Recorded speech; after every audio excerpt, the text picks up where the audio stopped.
வணக்கம், this is doctor Maithili. இன்னைக்கு இந்த வீடியோவில் பாலிசிஸ்டிக் ஓவரிஸ் பற்றி நம்ம பார்க்கலாம். பாலிசிஸ்டிக் ஓவரிஸ் இப்போ பரவலாக வர ஆரம்பிச்சிருச்சு. 100க்கு 25 பெண்கள் இப்போ பாலிசிஸ்டிக் ஓவரிஸ்னால அஃபெக்ட் ஆகிருக்கிறாங்க.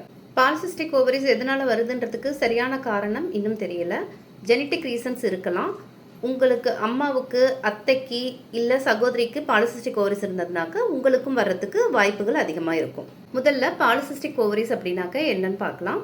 பெண்களோட முட்டைப்பையில் நிறைய நுண்ணறைகள் இருக்கும். அது பேர் ஃபாலிகல்ஸ்னு சொல்லுவாங்க. இதோட நம்பர்ஸ் அதிகமாகிடும். முட்டைப்பையோட அளவும் பெருசாக மாறிடும். இதனால் ஹார்மோன் உற்பத்தியில் ஒரு சமச்சீரற்ற தன்மை ஏற்பட்டு கருமுட்டை உற்பத்தி பாதிக்கப்படும். இதனால் இர்ரெகுலர் பீரியட்ஸ் வரும். இர்ரெகுலர் பீரியட்ஸ்ன்றது எந்த ஃபார்மில் வேணால் இருக்கலாம். ஒரு சிலவங்களுக்கு அதிகமாக போகலாம், ஒரு சிலவங்களுக்கு கம்மியாக போகலாம், ஒரு சிலவங்களுக்கு அடிக்கடி வரலாம். இந்த மாதிரி எந்த ஃபார்மில் வேணால் உங்கள் பீரியட்ஸ் அஃபெக்ட் ஆகும். கருவுறுதலும் சம்டைம்ஸ் அஃபெக்ட் ஆகலாம். இந்த கருமுட்டை உற்பத்தி பாதிக்கப்படுறதுனால ஹார்மோனல் இம்பேலன்ஸ்னால முகப்பரு அதிகமாகலாம், முகத்தில் எண்ணெய் பசை அதிகமாகலாம், மேல் டைப் ஆஃப் ஹேர் பேட்டர்ன் வரலாம். அதாவது முகத்தில் நெஞ்சில் முடி அதிகமாக வர்றது, தலைமுடி உதிர்வது, அந்த மாதிரி மேல் டைப் பேட்டர்ன் ஆஃப் ஹேர் வரலாம். உடலின் எடை அளவு அதிகமாகலாம். ஏற்கனவே உடல் எடை அதிகமாக இருந்ததுன்னா அதை குறைக்கிறதுல சிரமம் ஏற்படலாம். பாலிசிஸ்டிக் ஓவரிஸ் இருக்கவங்களுக்கு பின்னால் ரத்த அழுத்தம், சர்க்கரை, கர்ப்பகாலத்தில் வர சர்க்கரை, இருதய வியாதி இதெல்லாம் அதிகமாக ஏற்படுறதுக்கு வாய்ப்புகள் இருக்கும். இப்போ சொன்ன சிம்டம்ஸ் எல்லாருக்குமே எல்லாமே இருக்கணும்னு அவசியம் கிடையாது. ஒரு சிலருக்கு ஒரு சில சிம்டம்ஸ் இருக்கலாம், இல்லாமையும் இருக்கலாம். பிசிஓடியை முற்றிலுமாக குணப்படுத்த முடியுமா அப்படின்னு கேட்டிங்கனாக்க முடியாது. எப்படி சர்க்கரை வியாதிக்கு நாம் டயட், எக்ஸசைஸ், ட்ரக் அந்த மாதிரி மல்டி டிசிப்ளினரி அப்ரோச்சில் கண்ட்ரோலில் வச்சுக்கிறோமோ அதே மாதிரி தான் பிசிஓடியும் வச்சுக்கணும்.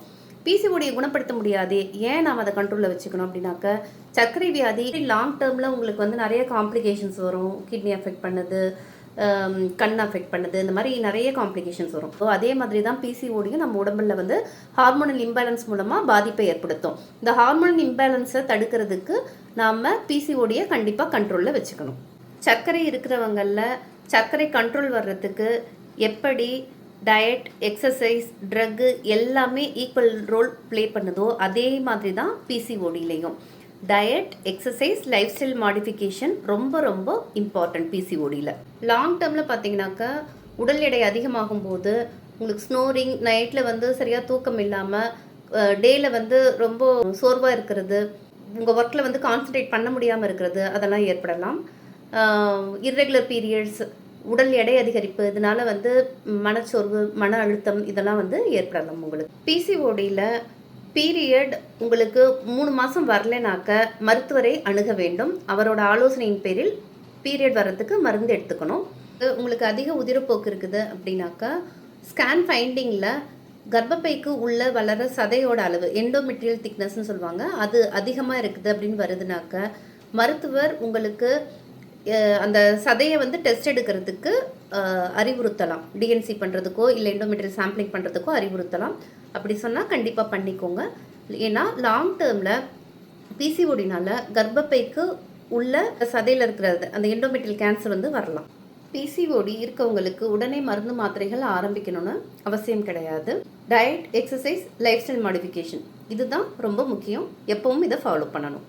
உணவில் உப்பு, சர்க்கரை, கெஃபைன் இது 3ஐயும் குறைச்சிடணும். காலையில் பிரேக்ஃபாஸ்ட் கண்டிப்பாக ஸ்கிப் பண்ணக்கூடாது. முழுதானியங்கள், கீரைகள், காய்கள், பழங்கள் இதெல்லாம் எடுத்துக்கணும். சமச்சீரான உணவு எடுத்துக்க பாருங்கள். எக்ஸசைஸ் வாரத்தில் 3 நாளைக்கு 30 minutes per day கண்டிப்பாக பண்ணுற மாதிரி பார்த்துக்கோங்க. பிசிஓடி குறித்த இந்த விழிப்புணர்வு வீடியோ உங்களுக்கு உபயோகரமாக இருந்திருக்கும்னு நான் நம்புகிறேன். உங்களிடமிருந்து விடைபெறுவது டாக்டர் மைதிலி.